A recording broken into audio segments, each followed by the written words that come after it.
O carro, que às vezes parece imóvel em relação à plataforma, move-se rapidamente em relação ao fundo. A descrição de um movimento depende sempre de uma referência.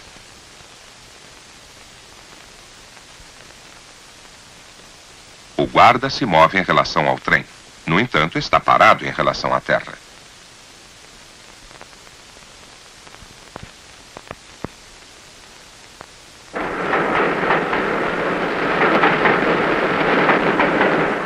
O trem se move rapidamente. Percebemos o movimento observando o fundo.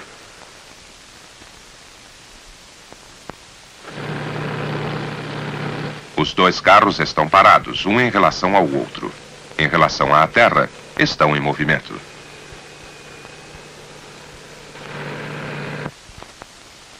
As cápsulas estão paradas, uma em relação à outra.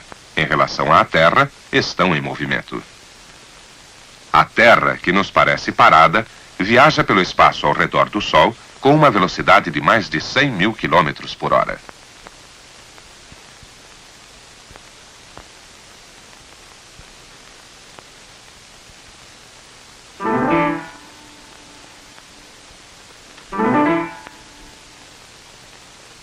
Só podemos determinar a posição de um corpo com uma referência. Como referência, podemos usar uma reta onde numeramos certos pontos. Os números chamam-se coordenadas. A reta com estes números é um eixo de coordenadas. O número onde a bola está é sua coordenada. A posição da bola é determinada por este número.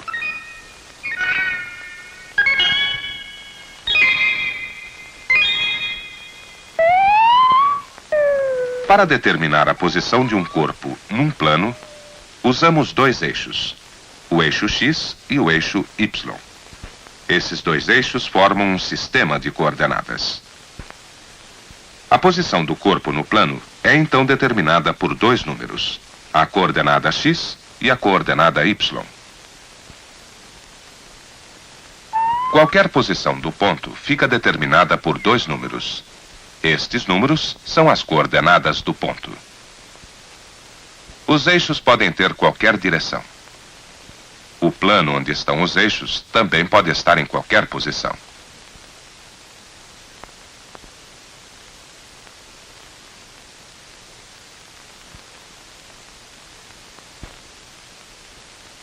Os pontos na superfície da Terra são localizados por pares de números ou coordenadas. Assim, se pode determinar a posição de uma cidade. Também um navio pode ser localizado pelas suas coordenadas. Se o corpo se move sem sair do plano, bastam duas coordenadas para descrever sua posição.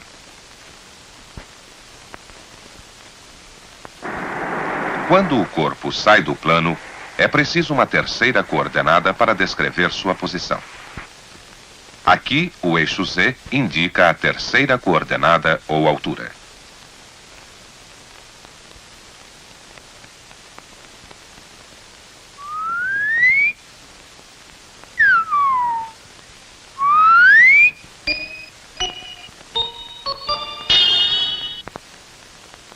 Se alguém diz, moro em Brasília, na esquina da Rua 8, com a Rua 14, no 6º andar, esta maneira de indicar um lugar é semelhante ao uso de coordenadas.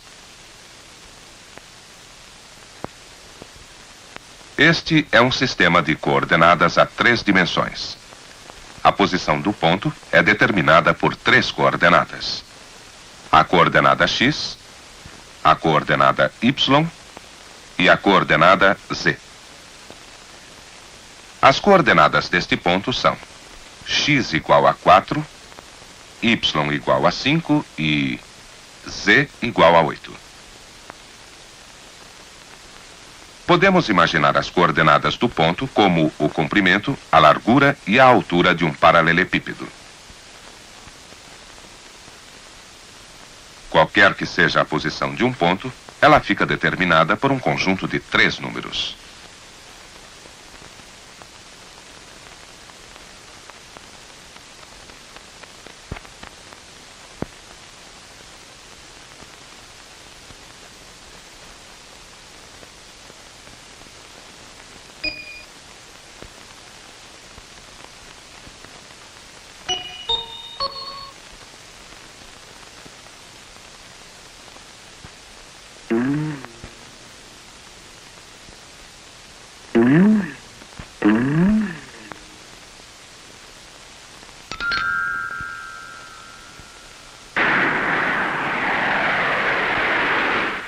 O avião está mantendo constante sua altura. A terceira coordenada, ou coordenada Z, permanece constante.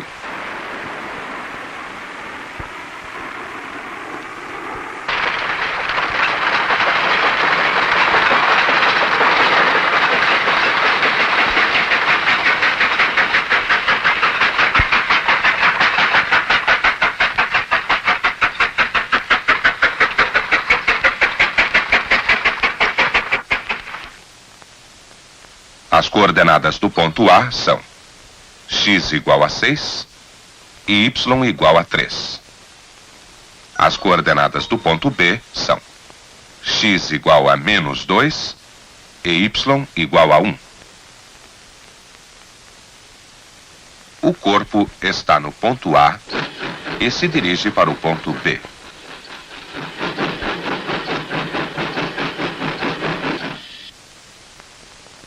A mudança de posição do ponto A para o ponto B é um deslocamento. O deslocamento dos corpos não se dá por saltos, nem grandes, nem pequenos. O deslocamento de um corpo se faz de maneira contínua.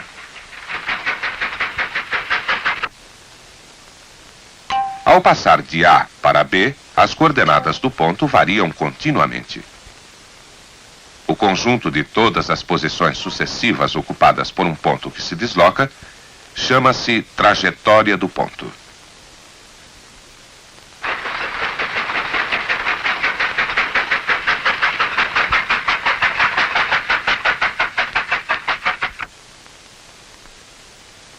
O trenzinho pode fazer o mesmo deslocamento do ponto A para o ponto B por outra trajetória.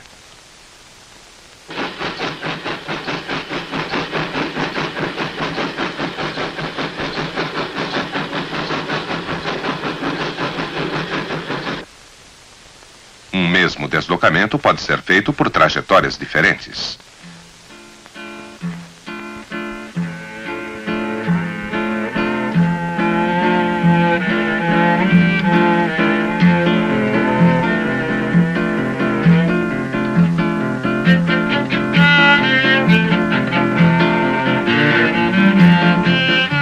Desta posição A,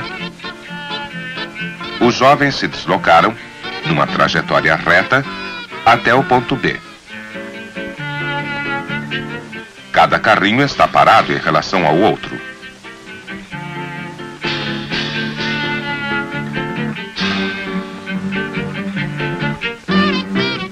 Todos os carrinhos têm a mesma trajetória.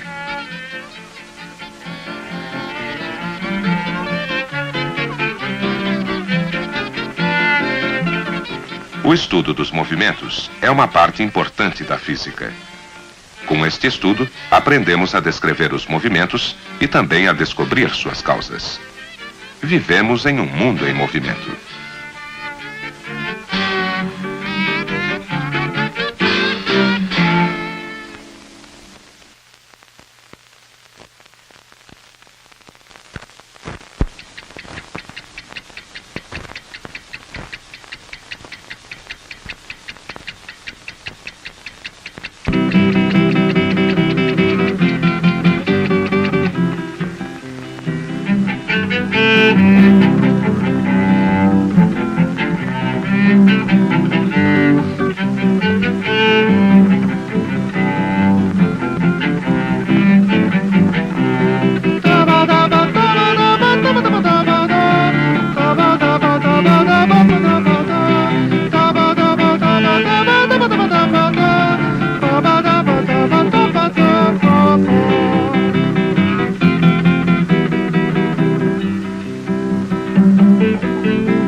O relógio está medindo o tempo, durante o qual a bola percorre a distância entre os pontos A e B.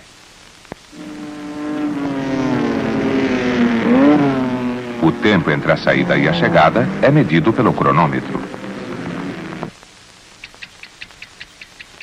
O tempo se mede com relógio. Algumas unidades de tempo usuais são hora, minuto e segundo. O tempo que o ponteiro gasta para andar de uma divisão para outra é a nossa unidade de tempo.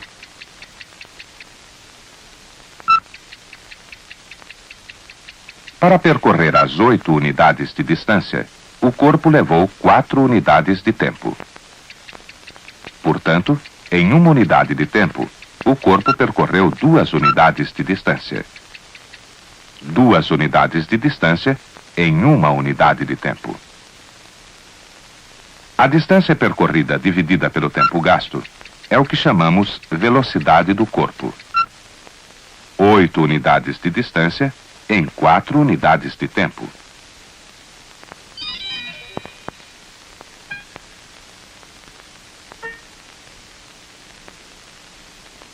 Dividindo-se a distância percorrida pelo tempo gasto em percorrê-la, obtém-se a velocidade do corpo.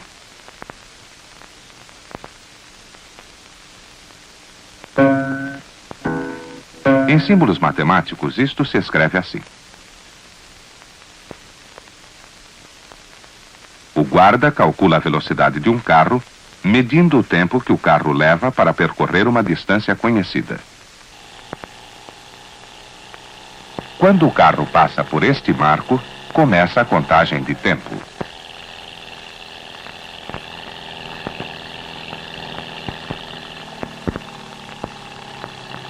Quando o carro passa pelo marco seguinte, termina a medida do tempo. O guarda verifica que este carro percorreu 1 quilômetro em 1 minuto. Se o carro percorrer 60 quilômetros em 60 minutos, sua velocidade média será de 60 quilômetros por hora.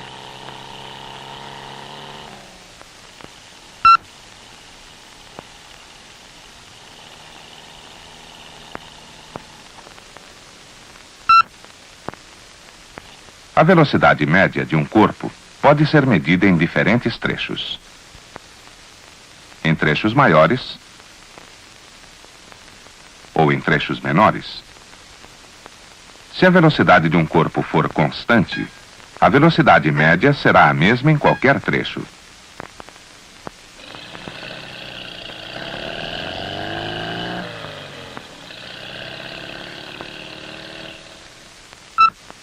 Este carro percorre com velocidade constante 60 quilômetros em 1 hora. Sua velocidade média é 60 quilômetros por hora.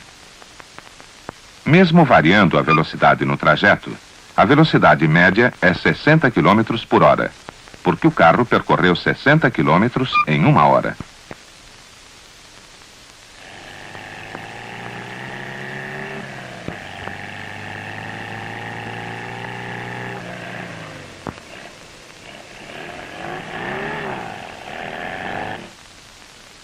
A velocidade média destes 2 carros é a mesma, porque percorreram a mesma distância no mesmo intervalo de tempo. Dividindo-se a distância percorrida pelo tempo gasto em percorrê-la, obtém-se a velocidade média do corpo.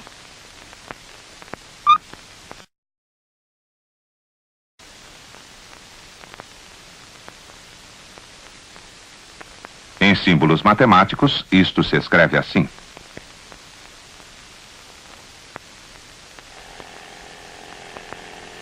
Os automóveis têm um aparelho para medir a velocidade que se chama velocímetro. Este carro se desloca com velocidade crescente.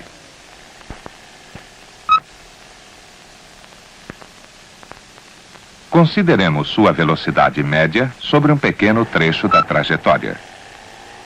Aqui dividimos o trajeto em pequenos trechos iguais. A velocidade média é diferente em cada trecho. No primeiro trecho, a velocidade média é de 40 km por hora.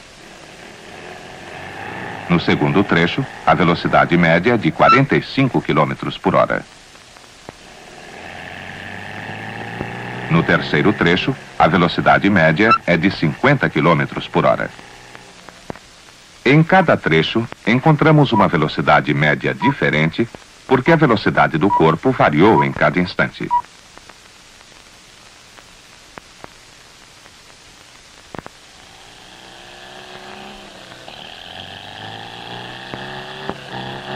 À medida que encurtamos a distância sobre a qual calculamos a velocidade média, esta se aproxima cada vez mais de um valor que se chama velocidade instantânea.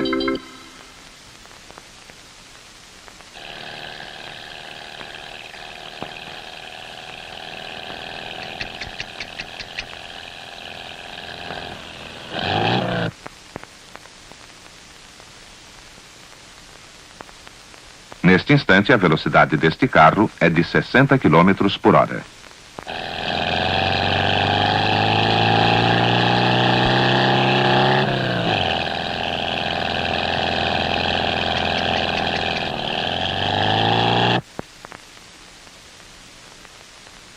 Neste instante, a nova velocidade deste carro é 80 km por hora. Portanto, 20 km por hora a mais do que a velocidade anterior.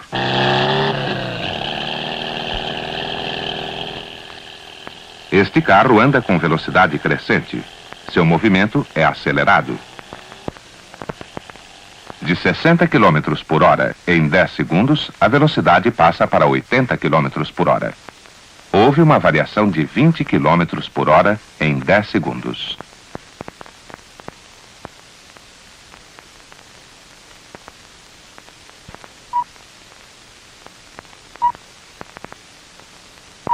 A aceleração é obtida dividindo-se a variação de velocidade pelo tempo em que se deu.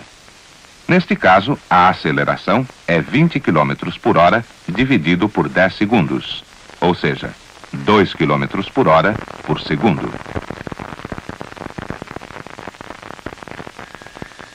A velocidade ainda é zero. Agora os motores são acionados à sua máxima potência.